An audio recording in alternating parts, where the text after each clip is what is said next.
তো আজকে মূলত আমরা দেখব যে এসডিটিটা কিভাবে আমাদের করতে হয়। এসডিটিতে যে পার্স ট্রিটা আমাদের জেনারেট করা লাগে সেখানে কি করা লাগে এবং অ্যাকচুয়ালি এখানে কোশ্চেন কিভাবে আসে। কোশ্চেনটাতে বেসিক্যালি আমাদের থাকে হচ্ছিল এরকম একটা গ্রামার থাকে এবং এই গ্রামার সাথে আমাদের এখানে কিছু সিমেন্টিক রুলস থাকে। তো এইগুলো দিয়ে আপনাকে মূলত একটা পুরো স্ট্রিং দিয়ে দিবে। এরপর স্ট্রিংটা অবভিয়াসলি এতটা ইজি থাকবে না, এটা ফাংশনস অ্যান্ড আদার্স জিনিসপাতি থাকতে পারে। তো এটা যদি স্টার্টিং আমরা সামনে আস্তে আস্তে দেখবো যে ফাংশনস অ্যান্ড আদার্স নিয়ে কীভাবে কাজ করতে হয়। তো এখানে আমাদের মূলত কি করা লাগে যে এটা আউটপুটটা আমাদের জেনারেট করা লাগে যে এটা আসলে আউটপুট আমাকে কি দিবে এরকম। তো আমরা যদি একটু দেখি যে ফোর অ্যান্ড, সো অ্যান্ড আছে মূলত আমাদের কোথায়, এই রুলটাতে। এই রুলটাতে আমাদের কি বলতেছে, স্টারের কথা। তার মানে আমাদের অ্যান্ডের পরিবর্তে বসে বসে star 8 at the rate of কোথায় আছে, এখানে। এটা পরিবর্তে আমাদের বসতেছে মাইনাস। ওকে, দেন -5 স্টার 7 - 3। এখন জিনিসটা কাইন্ডা কনফিউজিং। কিরকম, আমার এখানে কোন কাজটা আগে করবো, আমরা কি এই যে 8 - 5 নেগেটিভের কাজটা আগে করব, নাকি না আমরা আগে স্টারের মানে মাল্টিপ্লাই করব তারপরে আমরা মাইনাস করব। তো এখানে কাইন্ড একটু কনফিউজিং। যদিও আমরা হচ্ছে হলো গিয়া এটা এজিউম করে নিই যে স্টারের কাজটা অলওয়েজ আগে হয়, বাট তারপরও আসলে কোন কাজটা আগে হবে সেই জিনিসটাই আমরা মূলত আমাদের পার্স ট্রি জেনারেটরের মাধ্যমে, তারপর সেটাকে সিমুলেট করার মাধ্যমে আমরা দেখব যে আমাদের আলটিমেটলি এটার অ্যান্সার কি, আমাদের আগে মাইনাস করা লাগবে না আগে আমাদের স্টার করা লাগবে। শুরু করি। তো আমরা মূলত এই ইনপুট স্ট্রিংটা দেখে দেখে আমাদের এই গ্রামার থেকে পার্স ট্রিটা জেনারেট করব। কিরকম, তো আমরা আমাদের এটা শুরু হচ্ছে ই থেকে, সো আমরা ই দিলাম। আমরা যদি টি দিয়ে দিই, দেখেন আমাদের অ্যান্ড জেনারেট করা লাগবে, তাই না? ই থেকে আমাদের দুইটা গ্রামার রুল আছে, একটা ই অ্যান্ড টি আর একটা টি, দুইটা গ্রামার রুলস। এখন আমরা যদি এখান থেকে ই থেকে টি জেনারেট করে ফেলি, আমাদের কিন্তু কখনোই অ্যান্ড আসবে না। হ্যাঁ, তো তার মানে আমাদের এই রুলসটাকেই আগানো লাগবে। এই রুলসটাতে যদি আমরা একটু আগাই, অ্যান্ড টি, এখন কথা হচ্ছিল এখানে অ্যান্ড ইনপুট স্ট্রিং আমাদের অ্যান্ড দুই জায়গায় আছে। এই অ্যান্ডটা তাহলে কাকে ডিনোট করতেছে? অনেক সময় এরকম হয় যে আসলে কোন একটাকে ধরলেই হয়, অনেক ধরনের ইনপুট স্ট্রিংয়ে কোন একটা অ্যান্ডকে ধরলেই হয়। হ্যাঁ, আবার কোনো কোনো সময় স্পেসিফিক আমাদের করা লাগে, স্পেসিফিক ওয়েতে আগানো লাগে। এটা টোটালি ডিপেন্ড করে গ্রামার রুলসের উপর। তো যদি চিন্তা করি, আমি যদি চিন্তা করি এই যে অ্যান্ডটা আসলো, এটা যদি আমাদের এই অ্যান্ডটা হয়, তার মানে ই থেকে আমাদের অনলি এই ফোরটাকে জেনারেট করা লাগবে। অ্যান্ড বাকি যা কিছু আছে এটাকে আমার জেনারেট করা লাগবে টি থেকে, তাই না? এখন যদি টিতে খেয়াল করি, এই টি এর রুলসে কোথাও কিন্তু আমার অ্যান্ড নাই। তাহলে আমাদের এই অ্যান্ডটা এটাকে ধরা যাবে না। তার মানে এই যে অ্যান্ডটা দেখতেছেন, এটা হবে মূলত আমাদের এই অ্যান্ডটা। এটা আশা করি বুঝে গেছে যে আমরা কেন লাস্টের অ্যান্ডটাকে এই অ্যান্ড হিসাবে বিবেচনা করতেছি। তো এখানে আমাদের মূলত এই যে পার্টটা আছে এটা আমাদের জেনারেট হবে টি থেকে, অ্যান্ড এই যে পার্টটা আছে এটা আমাদের জেনারেট হবে ই থেকে। তো আমাদের আরেকটা অ্যান্ড আনা লাগবে। সো লেটস গো, আমরা আরেকটা অ্যান্ডকে নিয়ে আসি। সো ই অ্যান্ড ই, আরেকটা অ্যান্ডকে নিয়ে আসলাম। তো ই থেকে তাহলে আমাদের তখন হচ্ছে হলো শুধুমাত্র আমাদের নাম্বারটা লাগবে, যেটা কিনা আমাদের এফ এর ভিতরে আছে। সো এফ এ যেতে হলে টি তে যেতে হবে আগে, তারপরে আমাদের এফ, তারপর আমাদের নাম্বার। গ্রামার রুলে দেওয়া আছে এগুলা, এই যে বাম দিকে। এবং তাহলে আমাদের নাম্বার চলে আসলো, নাম্বারটা হচ্ছে হলো আমাদের মূলত 4। তারপরে আমাদের একটা অ্যান্ড আছে, সেই অ্যান্ডটা চলে আসলো। তাহলে আমাদের এখন 8 @ 5 এই জিনিসটা আমাদের এই টি থেকে জেনারেট করা লাগবে। তো লেটস গো, যে টি এর যে রুলসটা এই যে এটা, তো এটাকে আমরা যদি লিখে দিই T@F, তারপরে আমাদের অ্যাট দ্য রেটের দুই পাশে দুইটা সংখ্যা, যে দুটো সংখ্যা হচ্ছে আমাদের 8 এবং একটা হচ্ছে 5, এই দুইটাকে নিয়ে আসা লাগবে। তো নিয়ে আসি, টি থেকে আমাদের এফ, এফ থেকে আমাদের নাম, অ্যান্ড এফ থেকে এখান থেকে আমরা ডাইরেক্ট বলে দিতে পারি নাম। ওকে, এবার চলে আসি ডান দিকে, আমাদের এই অ্যান্ড আছে, তাহলে 7 @ 3 এটাকে আমার জেনারেট করা লাগবে, তাই তো?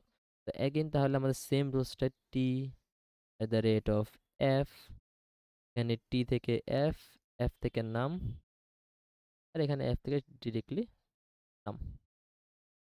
তো তাহলে আমাদের আলটিমেটলি আমরা এখন বলতে পারি কোথায় কি আছে। এই নামের পরিবর্তে আমরা লিখতেছি 4, এই অ্যান্ডের পরিবর্তে লিখতেছি আমরা স্টার, এটার পরিবর্তে এটা পরিবর্তে হচ্ছে 8 হবে, এটা পরিবর্তে -5, দেন এই যে এখানে এটা পরিবর্তে স্টার, দেন এখানটা পরিবর্তে 7 মাইনাস, অ্যান্ড দেন 3। এখন চেক করি যে আমাদের আসলে কোন জিনিসটা কোথায় করা লাগবে। কিভাবে করব? এবার আমরা হচ্ছে আমাদের গ্রামারের পার্টটুকু শেষ হলো। এবার পার্ট হচ্ছে আমাদের সিমেন্টিক রুলসগুলো অ্যানালাইজ করা। সিমেন্টিক রুলসগুলো অ্যানালাইজ কিভাবে করব? আমরা হচ্ছে ব্যাক ট্র্যাকিং করবো কাইন্ডা। যে আমরা নাম থেকে আমরা এফে যাব এবং দেখব যে আমাদের কোন সিমেন্টিক রুলসটা অ্যাভেলেবল। তো দেখেন আমরা যখন নাম থেকে এফে যাচ্ছি বা এফ থেকে নামে যাচ্ছি, তখন আমাদের সিমেন্টিক রুলস বলতেছে যে F dot value is equal two নাম। তার মানে আমাদের এখানে লিখতে হবে আমরা F dot value equals to নাম। নামটা আমরা কত পাচ্ছি? 4। ওকে, তারপর এফ থেকে আমরা যাচ্ছি টিতে। তো এই যে এফ থেকে চলে আসছে টিতে, সো এখানের জন্য ইউজ হইতেছে আমাদের এই সিমেন্টিক রুলসটা, T dot value is equal to F dot value. তাহলে আমরা এখানেও হবে T dot value is equal to F dot value আমরা পেয়েছি 4, এবং টি থেকে চলে যাচ্ছে আমাদের ইতে, তাই তো? তো টি থেকে আমাদের টি থেকে আমাদের চলে যাচ্ছে ইতে, সো এটার জন্য ইউজ হইতেছে E dot value is equal to T dot value. তাহলে আমাদের এখানে আসবে E dot value is equal to T dot value, যেটা হচ্ছে 4। এবার এখান থেকে কি আমরা এখানে যাব? না, কারণ দেখেন এটা আসলে আরো দুটো ব্রাঞ্চ বা যেটাই বলি আরো দুটো ট্রি আমাদের বাকি আছে। তো এই জন্য আমরা এখান থেকে এটাতে মানে আমরা এই থেকে এখানে আমরা যেতে পারবো না, কারণ তার আন্ডারে এই যে এই দুটো জিনিস আছে, এই দুটো কাজ আগে শেষ করা লাগবে, তারপরে আমরা এই তে ব্যাক করতে পারবো। অর্থাৎ এটার আন্ডারে যে চিলড্রেন গুলো আছে সবগুলোকে শেষ করতে হবে, তারপরে আমরা এই প্যারেন্টে আসতে পারবো। তো লেটস গো, আমাদের ই থেকে এন্ড এর তো তেমন কিছু নাই। তো টি মানে স্টার থেকে এন্ড এর কিছু নাই, সো টি টি থেকে আমরা চলে আসি একবারে সবার নিচে অ্যাগেইন। অ্যাগেইন সেম রুলস গুলো হবে, F dot value is equal two 8, T dot value equals to আমাদের 8। এরও কিন্তু চাইল্ড আছে এদিকে ডান দিকে, সো এটাও করে আসি, F dot value equals to 5। এখন এই টিতে যেতে হলে আমাদের দেখতে হবে এই তিনটাকে একসাথে, তার তিনটা চিলড্রেনকে একসাথে। তো কি বলতেছে একটু যদি দেখি, যে আমরা মূলত এই যে এই ফর্মুলাটা ইউজ করেছি, তাই না? T T at the rate F, T T at the rate F. তো এটার জন্য আমাদের বলতেছে যে এই কাজটা করো। ওকে, কি করো? T dot val is equal to T dot val minus F dot val. তার মানে আমার এটার যে ভ্যালুটা আছে এটা হবে হচ্ছে টি ডট ভ্যাল এই যে 8 মাইনাস এফ ডট ভ্যাল এই যে 5 ইকুয়ালস টু 3। তার মানে বোঝা গেল যে আমরা কিন্তু আসলে আলটিমেটলি মাইনাসটাকে আগে করতেছি। তার মানে আমরা এখানে পেয়ে গেলাম 3। এবার চলে আসবো আমরা উপরে, এবার চলে আসবো উপরে। উপরে এসে তাহলে কি করতেছি? তো কোন রুলসটা? এই যে এই রুলসটা, ই অ্যান্ড টি, তাই না? ই অ্যান্ড টি। এখানে কি বলতেছে যে ই ডট ভ্যালুর মানটা হবে ই ডট ভ্যালু, অর্থাৎ এই যে এটা ইনটু এই যে মানে স্টার টি ডট ভ্যালু, এই যে টি ডট ভ্যালু আমরা এখানে পেলাম 3।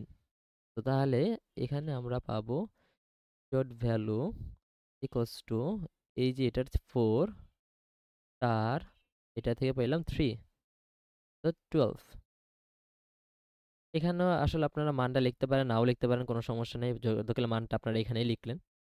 এখানে যেহেতু বেশি একটু হিজিবিজি হয়ে যাচ্ছে, আমি এখানে স্কেলে ছিল এখানে লিখতেছি যে কি করা লাগবে। তো আমাদের সবার আগে কিন্তু সবার আগে তার মানে আমাদের সবার আগে মাইনাসটা হচ্ছে, তারপরে এর সাথে কিন্তু স্টার হচ্ছে, মানে 4 ইন্টু 3 ইন্টু 7 মাইনাস 3। তো এখানে কিন্তু আমাদের এই গুণটা কিন্তু আগে হচ্ছে 7 মাইনাস 3, আর বাকি আছে এই কাজটা কোনটা আগে হবে।